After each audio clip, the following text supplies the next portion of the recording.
De droite à gauche, ce Parlement ne représente que la corruption. Vous, capitalistes, vous n'avez cessé de pousser la classe ouvrière à la misère. Et vous, communistes, vous avez cessé d'exploiter cette misère voulue par les capitalistes.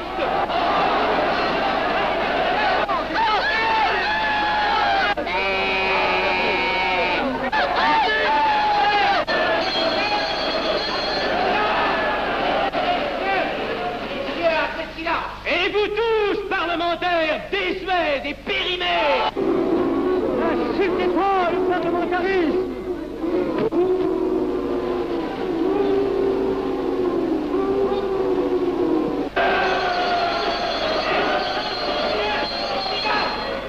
Messieurs, je vais lever la séance. Continuez, monsieur Garcet. Messieurs, je n'ai plus rien à dire. J'ai eu conscience de vous dire quelques vérités, peut-être désagréables, mais utiles. Non, ce ne sont pas quelques interruptions qui m'arrêteront. La communauté française ne se bâtira pas sur le conflit de la vieille bourgeoisie égoïste et du peuple affamé. C'est pourquoi je ne voterai pas ce projet qui donne satisfaction au capitalisme international et serait le bon prétexte pour les communistes à accentuer nos divisions. Je ne le voterai pas. Je serai sans doute le seul à ne pas le voter, car il semble que par une étrange aberration, la Chambre tout entière soit prête, comme toujours, à trahir l'intérêt français au bénéfice de certains intérêts internationaux très particuliers.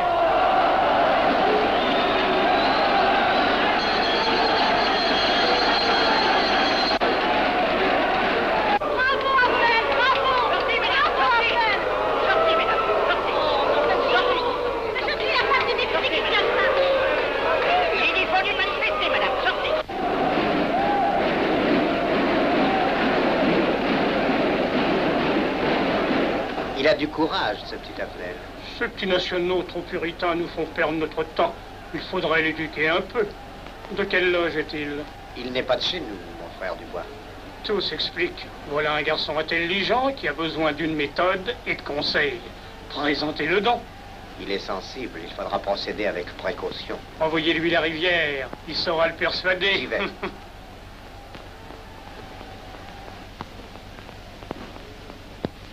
Mon cher vénérable, nous avons un service à vous demander. Enfin, des dons, je vous suis tout dévoué. Le jeune Avenel qui vient de parler assez brillamment devrait subir les épreuves de l'initiation. La maçonnerie lui apporterait beaucoup et le disciplinerait. Ne croyez-vous pas? J'y pensais déjà. Nous allons nous en occuper activement. Alors, je suis brisé. Comment avez-vous trouvé mon discours? Excellent. Vous leur avez dit de fort bonne vérité. Ouais, ça n'a pourtant servi à rien, ils ont voté le projet. Ça ne sert jamais à rien de dire la vérité. Les gens n'aiment pas la vérité. Ils préfèrent de beaucoup les mensonges. Vous êtes cynique. Non. J'ai une certaine expérience politique, déjà ancienne. À propos, voulez-vous venir un peu avec moi? J'ai quelque chose à vous dire. Volontiers.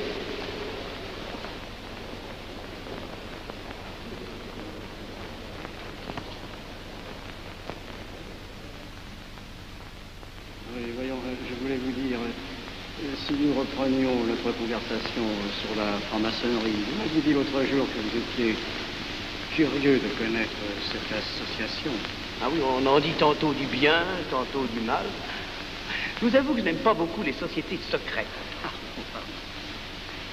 La franc-maçonnerie n'est pas une société secrète. C'est une société discrète. Pourquoi éprouves-tu tant de répugnance à me voir entrer dans la franc-maçonnerie? Cette association me semble suspecte. Il ne doit y avoir que des arrivistes là-dedans. Non, voyons, nous sommes peut-être aussi des braves gens, animés d'un idéal sincère. Le texte qu'ils m'ont donné est rempli de bonnes idées. Tu me diras que ça n'est qu'un programme affiché à l'entrée, mais il me paraît loyal. Tu es un honnête homme, mon chéri. Mais tu as un grand défaut. Ah, et lequel? Tu ne vois jamais le mal.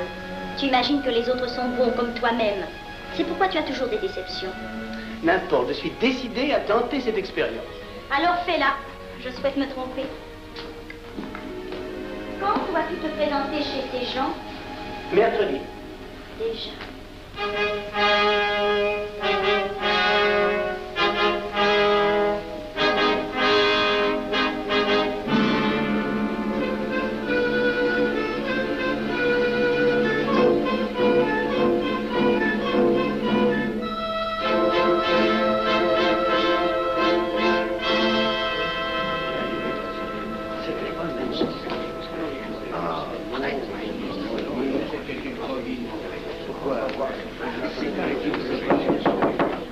Mes frères, les travaux reprennent force et vigueur. La tenue du comité a voté l'interrogatoire du profane Avenel. Nous allons lire les rapports confidentiels de nos enquêteurs. Pierre Avenel, né en 1902 à Laval, a fait sa première communion. Oh, mon frère Valérie, je vous en prie. Mais déclare ne pas pratiquer régulièrement. A même cessé de fréquenter l'église. Très bien. Mais s'avoue spiritualiste.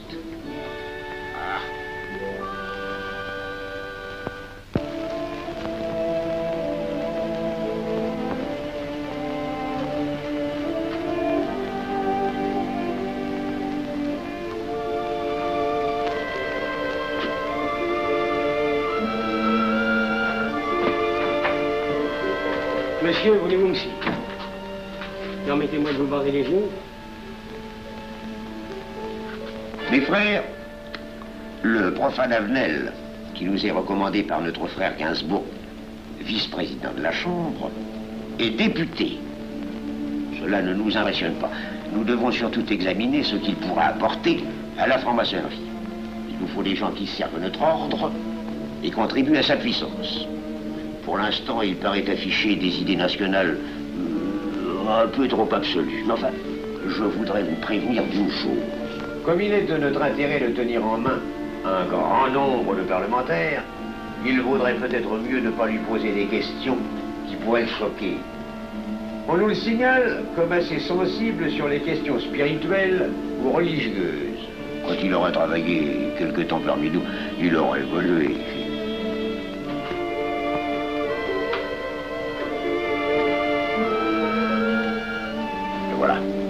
le silence le plus absolu, mes frères. Qui frappe ainsi régulièrement à la porte du temple? C'est un profane qui demande à être interrogé, vénérable maître. Faites entrer le profane.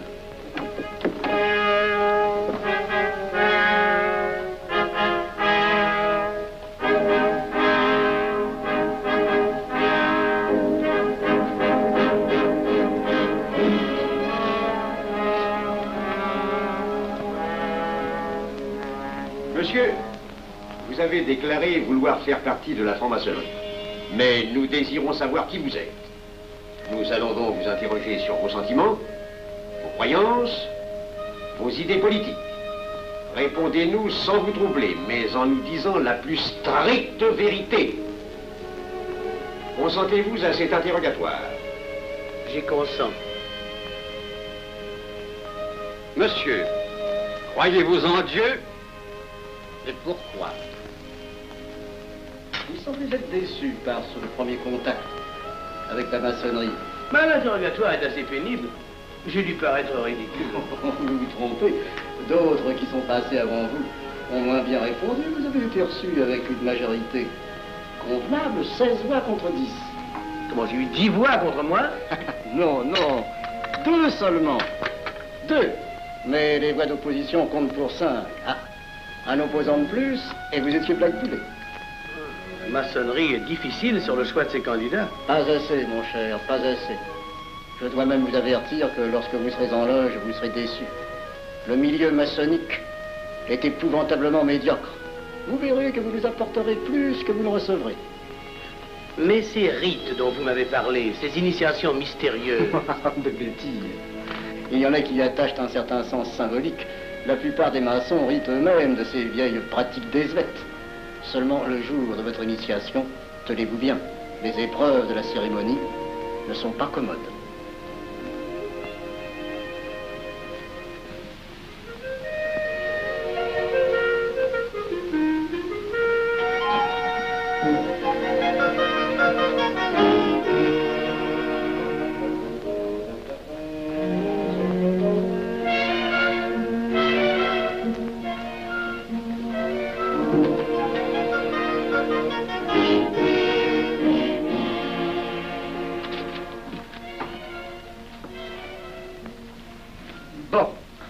Attendez à la buvette, là. On viendra vous chercher. Alors, mais c'est entendu, mon cher, je m'occupe de ton affaire. Tu peux compter sur moi. C'est très important. Mais c'est entendu. Excuse-moi, la tenue va commencer, je suis un peu en retard. Viens, viens.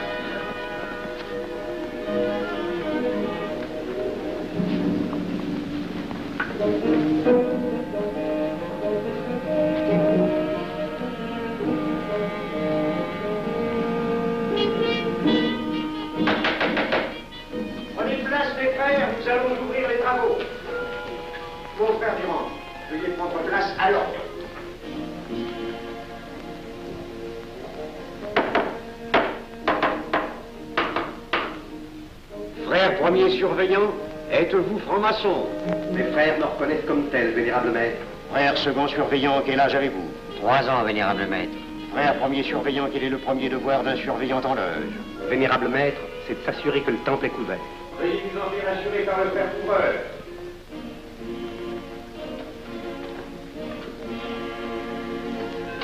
Le temple est couvert, vénérable maître. Frère second surveillant, quel est le second devoir des surveillants en loge? Vénérable maître, c'est de s'assurer que tous les frères présents sont membres réguliers de la loge ou visiteurs connus. Debout, et alors, mes frères. Frère premier et second surveillant, assurez-vous que tous les frères rangés devant vos colonnes sont membres réguliers de la loge ou visiteurs connus.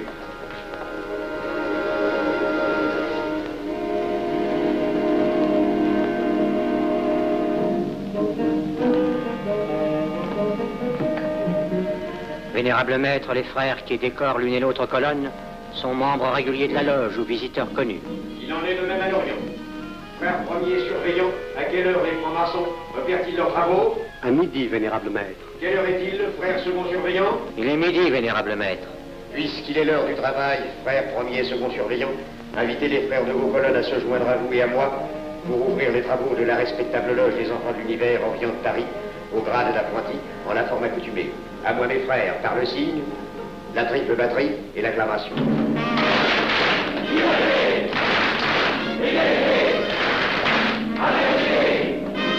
Prenez place, mes frères, les travaux sont ouverts. Mes frères, l'ordre du jour appelle l'initiation du profane Avenel. L'atelier a voté dans une précédente tenue la mission du dit profane. Nous allons donc ce soir le recevoir solennellement. Mon frère couvreur, veuillez aller chercher le profane Avenel qui a écrit son testament philosophique dans le cabinet de réflexion.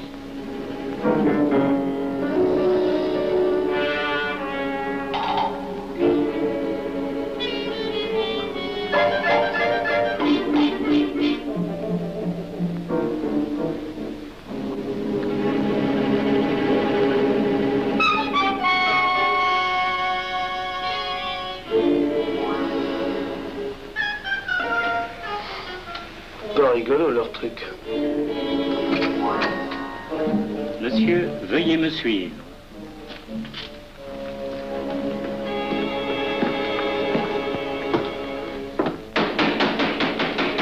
Qui frappe ainsi régulièrement à la porte du temple? Vénérable maître, c'est un profane qui demande à être reçu maçon s'il en est jugé digne. Frères, armez-vous de vos glaives. Faites entrer le profane.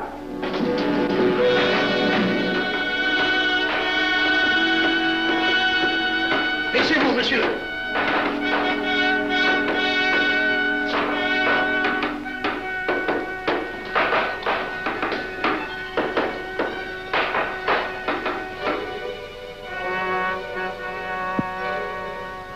Monsieur, cette épée que vous sentez sur votre poitrine est toujours levée pour punir le parjure.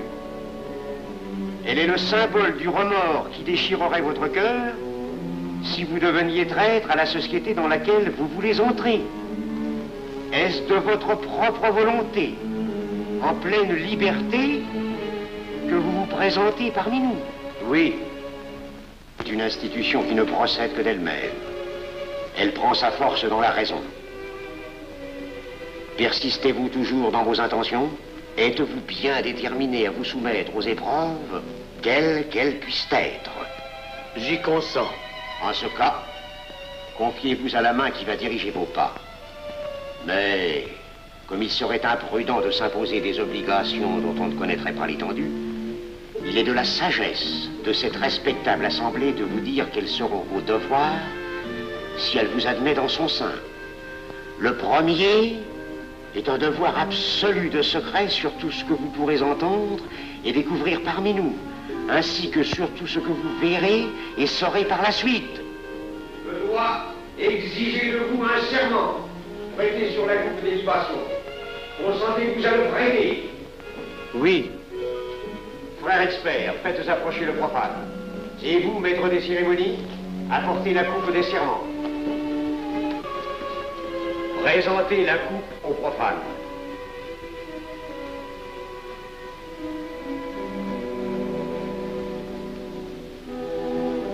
Prononcez avec moi le serment.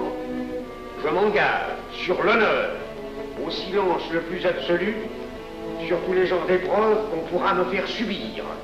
Je m'y engage. Vous devez connaître toute l'importance d'un serment. Si jamais vous manquiez à une parole aussi solennellement donnée, buvez. Buvez! Buvez!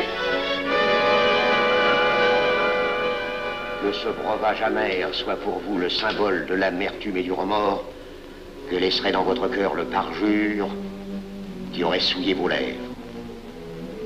Frère expert, emparez-vous du profane et faites-lui faire son premier voyage.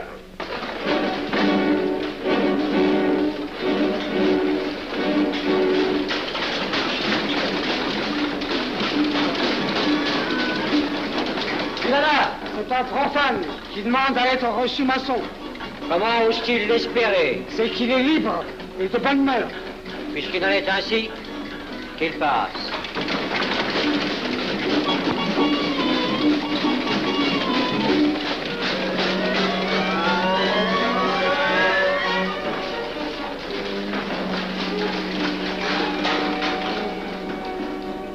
Monsieur, le voyage symbolique que vous venez de faire est l'emblème de la vie humaine. Le bruit que vous avez entendu figure les passions qui l'agitent. Les obstacles que vous avez rencontrés peignent les difficultés que l'homme éprouve et qu'il ne peut vaincre ou surmonter que grâce à l'aide qu'il trouve dans ses semblables. Frère expert, faites faire le deuxième voyage.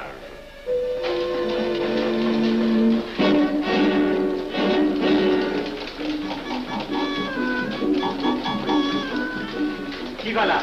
C'est un profane qui demande à être reçu maçon. Comment ose-t-il l'espérer? C'est qu'il est libre et de bonne mœurs. Puisqu'il en est ainsi qu'il passe, et qu'il soit purifié par l'eau.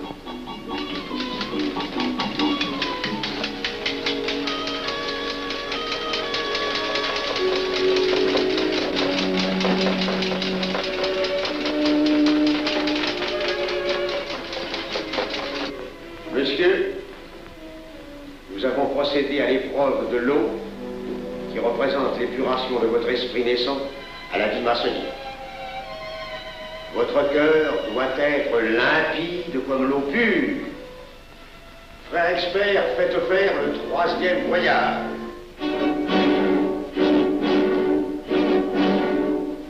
Qui va là? C'est un profane qui demande à être reçu maçon. Comment ose-t-il l'espérer? C'est qu'il est libre et de bonne mœurs. Puisqu'il en est ainsi qu'il passe par les flammes.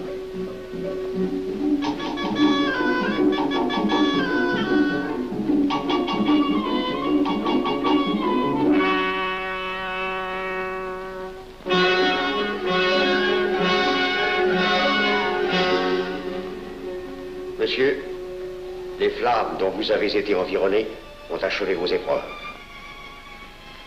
L'ordre maçonnique dans lequel vous demandez à être admis pourra peut-être un jour exiger que vous versiez jusqu'à la dernière goutte de votre sang pour sa défense et celle de vos frères. Je vais maintenant vous faire prêter serment à la franc-maçonnerie. Frère expert, amenez le profane à l'hôtel. Mes frères, debout, à l'ordre et glaive aux mains.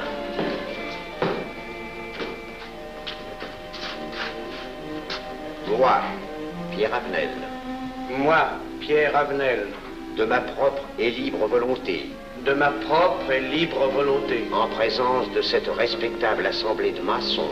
En présence de cette respectable assemblée de maçons. Je jure et promets solennellement. Je jure et promets solennellement. De ne jamais révéler aucun des mystères de la franc-maçonnerie qui vont m'être confiés. De ne jamais révéler aucun des mystères de la franc-maçonnerie qui vont m'être confiés. Quelle idée saugrenue ton mari a-t-il de se faire recevoir franc-maçon? Je lui ai déconseillé tant que j'ai pu, mais tu sais comme il est entêté. Il va se trouver dans un milieu d'arrivistes si médiocre. On l'a pourtant bien prévenu. Pourvu qu'il ne lui arrive rien. Il y a tant d'histoires qui courent sur le compte de ces sociétés secrètes. Ne t'inquiète pas, Pierre. Il saura se tirer d'un mauvais pas. Prudent. Pas assez. Monsieur, le serment que vous venez de prêter ne vous donne-t-il aucune inquiétude? Consentez-vous à le renouveler lorsque vous aurez reçu la lumière? Je le renouvellerai. Mes frères, nous allons donner la lumière aux profanes. Frère couvreur, préparez-vous à accomplir votre office. Que la lumière lui soit donnée à mon troisième coup de maguet.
Ces glaives que vous voyez tourner vers vous vous annoncent que tous les maçons voleront à votre secours si vous respectez et si vous observez nos lois. Mais ils vous annoncent aussi que si vous trahissez votre serment, vous n'échapperez pas à la vengeance de tous les frères répandus sur la surface du globe et qui ont juré de punir le parjure. Le jurez-vous, mes frères? Nous le jurons.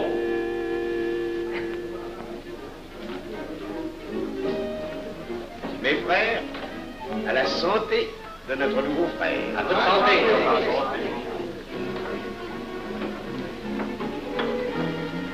Mon très cher frère, qu'est-ce que vous pensez de cette soirée? Eh bien, c'est curieux. Cette cérémonie est très impressionnante. Mon cher frère, pourrais-je vous laisser ma carte au cas où vous auriez besoin de mes services? Je vends de tout, de la bonneterie, des chaussures, du savon à des prix invraisemblables. Tu permets, mon cher Lévi-Stein? Je t'en prie. Mon frère Avenel, nous allons bientôt vous mettre à contribution. Oui, un de nos amis de notre loge voudrait un bureau de tabac. Le Grand Orient est submergé de demandes en ce moment. Avec vous, ça ira peut-être un peu plus vite. Volontiers. Je vous remercie. Ah, dans quelque temps, je vous parlerai aussi d'une autre affaire. Depuis plusieurs années, j'ai droit à la Légion d'honneur. Je ne m'en suis jamais occupé, je n'ai pas voulu déranger nos amis pour ça. On leur demande déjà tellement de choses, n'est-ce pas? Vous m'aiderez? À votre service. Merci beaucoup. Alors, au revoir. Ah non, pas comme ça.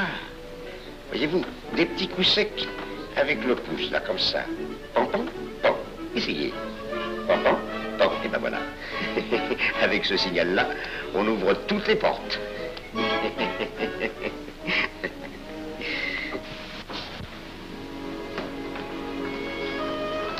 Alors, content? Bon. Tu as l'air contrarié. Oh non. Déjà déçu? Pas encore. Tu me raconteras la séance. Ah, j'ai juré de ne rien dire. Même à moi? Écoute, c'était pas ridicule.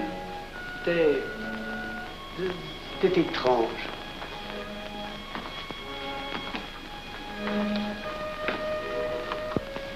Mon chéri.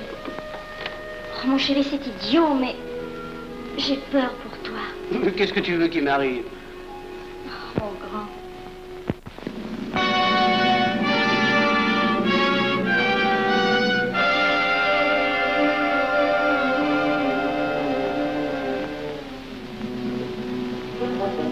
Mon très cher frère Avenel, vous êtes député. J'ai un service à vous demander. Tous les détails sur la filousterie. Mon très cher frère, si vous pouviez m'obtenir cette place, vous me feriez plaisir. Mon cher, donnez donc un coup de téléphone au préfet, qu'il m'ôte cette contravention. Demandez la liberté, le scandale fascinateur. Mon très cher frère Avenel, j'ai besoin d'un bon témoin de moralité dans un procès. C'est un de nos frères qui passe en correctionnel. Il est bien un peu coupable, mais avec un peu d'appui. Et pour manifester cette solidarité maçonnique, je suis sûr que vous voudrez bien vivre. L'arrestation du banquier Charles Lévy. Le crime des banques coopératives. Un nouveau scandale financier.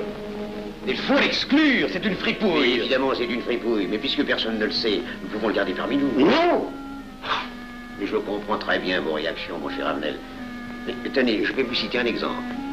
J'ai vécu pendant 20 ans en maçonnerie avec un frère que je considérais comme un escroc. Ben, je n'ai rien dit, parce que c'était un excellent maçon. Nous ne sommes pas du même avis.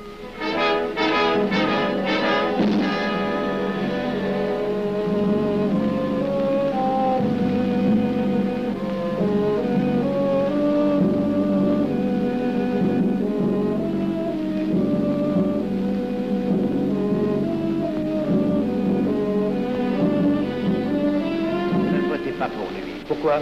C'est un adversaire de la maçonnerie. Et son projet est excellent. Qu'importe, il nous dessert. Vous n'avez pas l'air de mon ami. Non. Non, non, et non, je ne ferai pas ce que vous voulez. Je vous demande de vous conformer à la discipline républicaine. La discipline républicaine est maçonnique. Je sais ce que c'est, allez, c'est une canaillerie.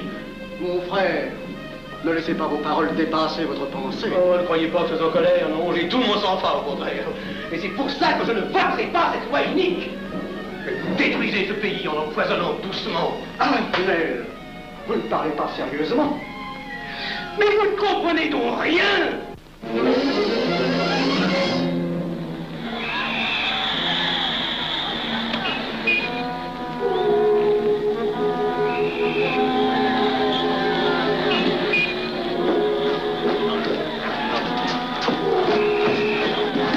Que se passe-t-il? Regardez. Mais calmez-vous, mon vieux. Ce n'est rien. Rien.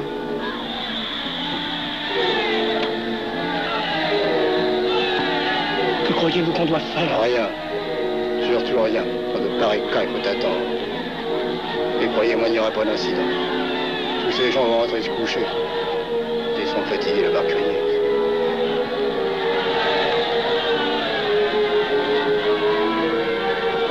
Qu'en pensez-vous, Avenel?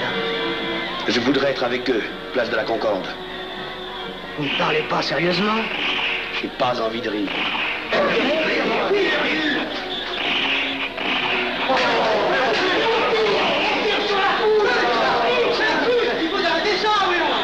Mais surtout, faut arrêter ça.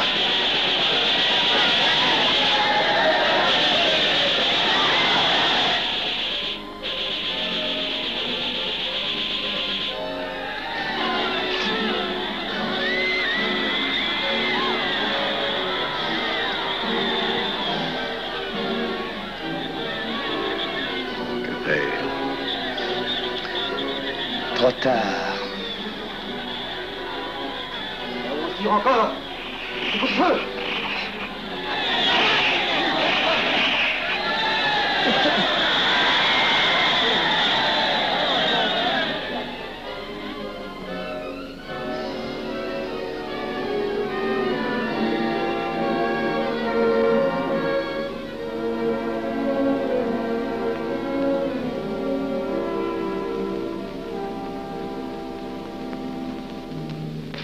Messieurs, nous avons établi définitivement la liste des membres de la commission d'enquête.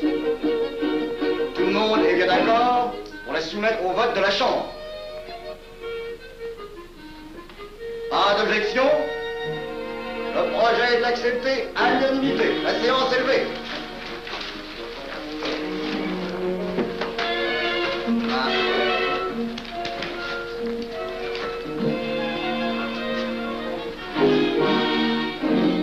Que ça va marcher?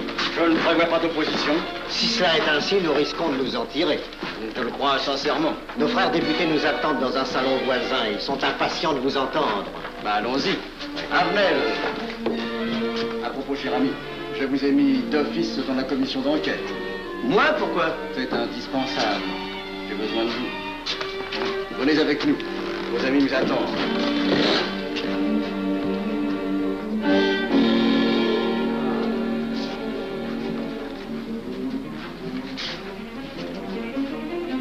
Mes frères, puisque nous sommes entre nous, je puis vous dire bien confidentiellement que nous allons traverser ces événements graves sans trop de dommages. La commission vient d'accepter tout à l'heure les listes que nous avons proposées pour la commission d'enquête. Beaucoup de nos adversaires en font partie, mais dans l'ensemble, les maçons sont encore en majorité. Rassurez-vous donc, ni la République ni la maçonnerie ne sont perdues. Elles ont traversé une crise grave. Elles sortiront renforcées de cette épreuve. Merci.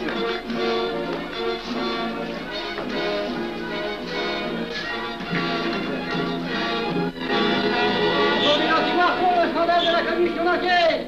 Demandez l'anti-Marchon, le scandale de la commission d'enquête. Vous me demanderez successivement le Quai d'Orsay, la Banque de France, l'état-major, le secrétaire général du Parti radical socialiste le temps et les usines d'aviation Guerlain. Bien, monsieur.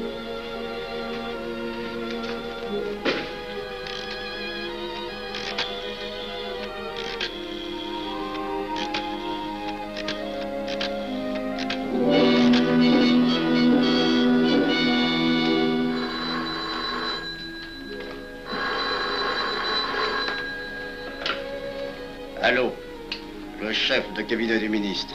Allô? Mais oui, passez-le moi.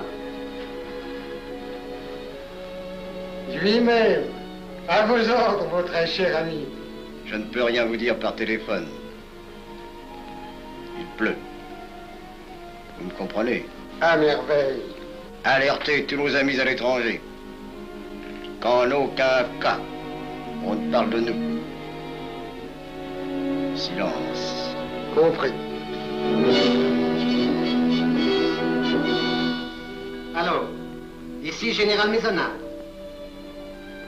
À vos ordres, mon cher Larivière.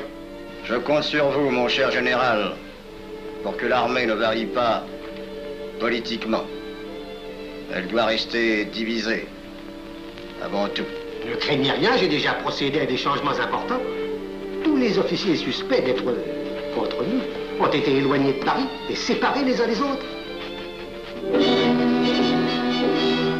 Mes frères, il est indispensable de franchir cette mauvaise passe. Il ne faut pas trop de mouvement de bourse.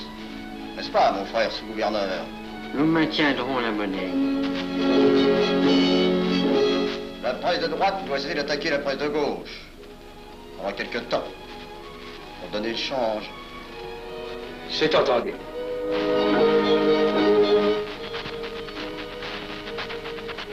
Les partis de gauche doivent faire entente avec ceux du centre.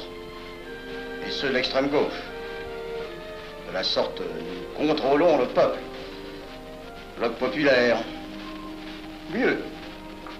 Front populaire. Bien. Quant à vous, mon cher Garlet, j'ai reçu ce matin une communication de l'étranger. On nous demande d'envoyer immédiatement du matériel d'aviation en Espagne. Moyennant quoi nous aurons tous les appuis politiques nécessaires. Même nos prototypes. Surtout nos prototypes. Ne croyez-vous pas que ce serait dangereux pour notre défense nationale? Faites ce que je vous dis.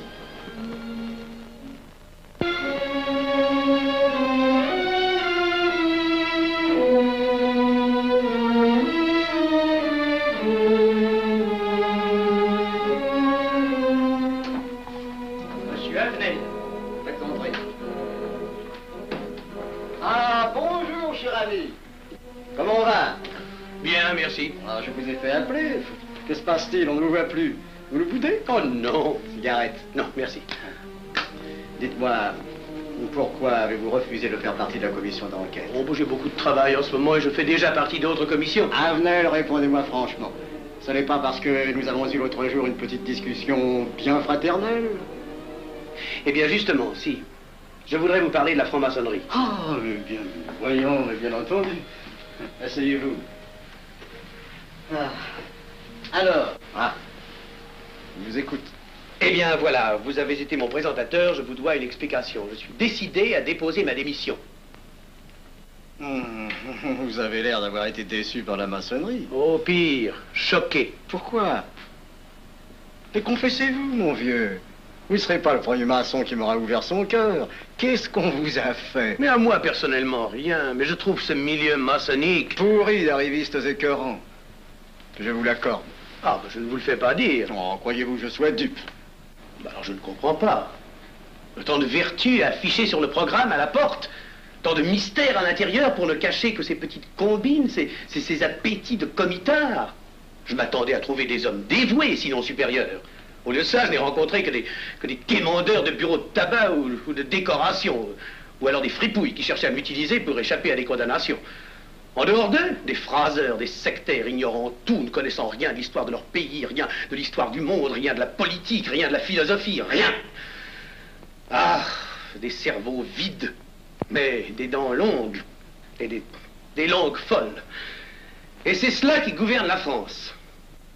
Quel grade avez-vous maintenant? J'ai été initié à la maîtrise il y a peu de temps. Eh bien, si vous avez le courage de vivre encore quelques années dans la médiocrité des ateliers bleus, vous passerez ensuite aux ateliers supérieurs. C'est mieux? C'est autre chose. Voyons, vous êtes 33e, n'est-ce pas? C'est le grade le plus haut dans la maçonnerie. Mon petit Avenel, je vais vous révéler, quoique je ne le doive pas, ces fameux secrets maçonniques dont on fait tant de mystères. En maçonnerie, on cache tout aux petites gens. En bas, vous ne savez rien. En haut, vous commencez à voir un peu plus clair dans le jeu mondial. Moi-même, je ne suis pas totalement éclairé sur les intentions des dirigeants de notre ordre. Et quand je dis dirigeants, je me trompe. Il n'y a pas de chef chez nous. Il n'y a que des exécutants. Je suis un pion sur un échiquier, j'accomplis une fonction. Je reçois des messages. J'obéis. Je transmets. J'agis. Mais qui dirige? Personne. C'est beaucoup plus compliqué et simple en même temps qu'on ne pense. Qu'est-ce que la maçonnerie? Des groupes d'hommes qui se sont réunis aux quatre coins de l'univers pour enserrer le monde dans un réseau aux mailles infranchissables. Nous sommes 50 000 en France, 500 000 en Angleterre, 3 millions en Amérique, c'est peu. Mais c'est énorme, parce que nous formons un bloc uni d'une seule volonté. Nous rayonnons partout, nous commandons partout. Ici, 300 parlementaires sont francs-maçons. En Angleterre, le roi fait partie de notre ordre. Aux États-Unis, le président est 32e. Il n'y a pas un pays où nous n'ayons nos appuis secrets, nos hommes, nos banques, nos groupes dévoués. Et ceci n'est rien. Je ne vous montre là de la maçonnerie que la puissance physique. Il y a peut-être autre chose. Mais quoi? Une doctrine supérieure. Une antique expérience des forces du monde qui nous permet de pousser les peuples tantôt vers la vie, tantôt vers la mort, quand il le faut. La mort? Je croyais la maçonnerie attachée à la paix. À une certaine paix. Notre paix. Sinon,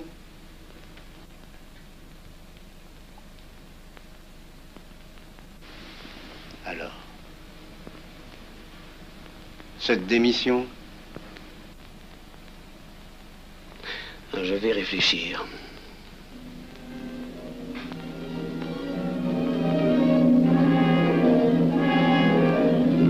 Alors, il n'y a qu'une solution, la guerre. Pour réussir à déclencher la guerre, la maçonnerie a besoin de tous ses hommes. Sur combien de voix pouvons-nous compter à la Chambre? Nos frères parlementaires sont à peu près tous sûrs. Sauf un, que j'oserais nommer, car il fait partie de notre loge. Qui donc? Avenel. Il tient des propos contre le Grand Orient qui l'accuse de vouloir déclarer la guerre à l'Europe. Je n'ai jamais eu confiance en ce type-là. C'est une faute de l'avoir laissé entrer ici. Nous pouvons encore leur amener de meilleurs sentiments. D'autres que vous réussissiez.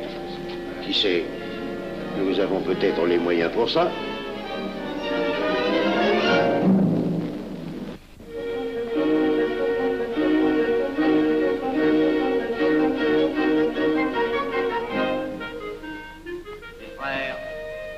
L'aviation allemande n'a pas d'appareil. Plus de 2000 accidents d'avion l'année dernière en Allemagne. La ligne Siegfried est à peine construite. Les tanks allemands marchent difficilement. Un détail entre autres qui m'a été rapporté par un de nos frères. Quand leurs tanks sont entrés à Vienne, on s'est aperçu que certains d'entre eux étaient en carton et montés sur des hautes bicyclettes. Croyez-moi, mes frères, il nous serait facile d'abattre le national-socialisme dont les exigences sans cesse accrues deviennent intolérables. Et libérer ainsi nos frères réduisent à l'esclavage. Jamais nous n'avons été plus près. En 15 jours, nous réglerions le sort de l'Allemagne. Notre loi régirait l'Europe définitivement. Notre victoire est sûre. C'est faux. C'est faux. Silence. Ce que dit cet homme est faux. Mon frère, je vous rappelle alors, vous n'avez pas la parole. Je le sais. Je suis député et membre de la commission de la défense nationale. Je ne peux pas laisser se prolonger un discours aussi manifestement erroné. Les appréciations de monsieur... De notre frère, Liechtenstein. Oui, si vous voulez. Sur l'état de l'armée que possède l'Allemagne sont des mensonges. Et ajouter foi serait de la stupidité. Et pourquoi vouloir une guerre entre l'Allemagne et la France? Mon frère, vous n'avez pas la parole. Peu m'importe. Mais je tiens à dire qu'aucun motif réel de conflit ne peut être invoqué. Vous le direz tout à l'heure, après l'exposé de notre frère. Non, vous la direz immédiatement, avant d'entendre des stupidités bellicistes. Oh. Mais vous tous, maçons, vous poussez à la guerre.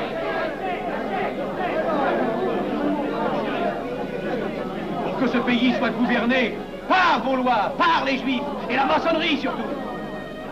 Le peuple français ne se battra pas pour défendre une idéologie fumeuse, un régime ignoble, une république pourrie.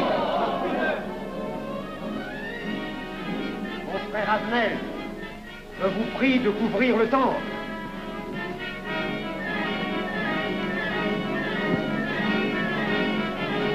Vous êtes tous des menteurs et des faussaires. Tout chez vous n'est qu'une sinistre comédie.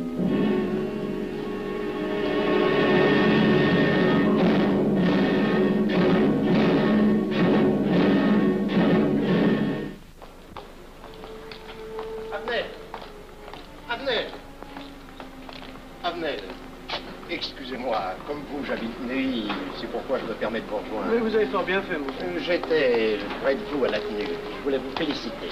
Oh, merci. Vous avez très bien fait de leur crier des vérités. Ce sont des fous. Malheureusement, il est impossible de leur faire entendre raison. Les événements sont pourtant indiscutables. Oui, oui.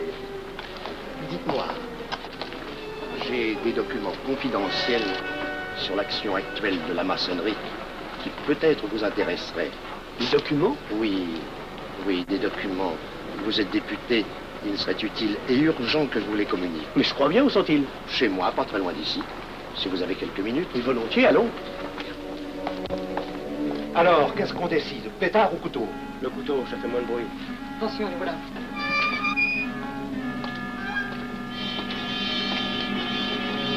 Un instant, je vais voir si quelqu'un...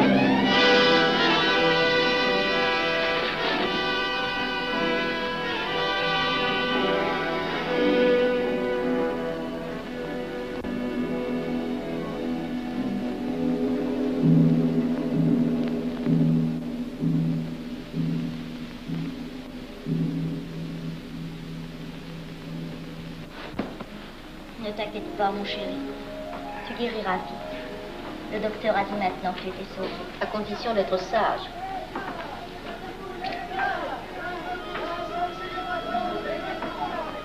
Qu'est-ce qu'on entend? C'est la mobilisation générale, mon chéri. Quoi, la mobilisation? Ne t'agite pas, je t'en supplie. Je n'aurais pas dû te le dire, mon Dieu.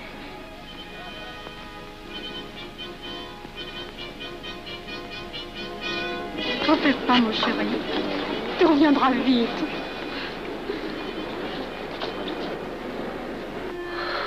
Les brutes. Ils sont arrivés. Ils ont réussi à déclencher leur guerre. Oh, ne bouge pas. Tes plaies sont à peine fermées. Si j'étais pas tombé sous les coups de ces criminels, j'aurais peut-être pu arrêter ça. Mais non, tu n'aurais rien pu empêcher, mon chéri. Ces hommes sont plus forts que toi. Ils ne t'auraient pas manqué.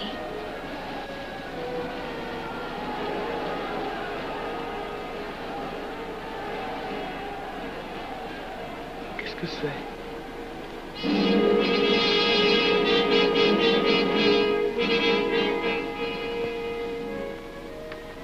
Les malheureux. S'ils savaient ce que je sais.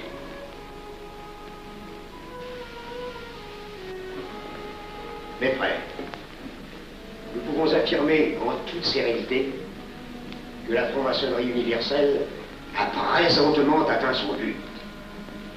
Cette guerre qui est la nôtre est déclarée. Elle doit aboutir au triomphe de notre ordre. Il importe que le monde soit définitivement gouverné selon nos méthodes et par nos idées. Debout et alors. Frère premier surveillant, à quelle heure ferme-t-on les travaux? À minuit, vénérable maître. Quelle heure est-il, frère second surveillant? Minuit, vénérable maître.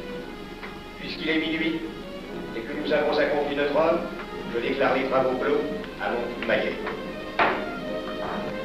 Retirons-nous en paix, mes frères, sous la loi du silence.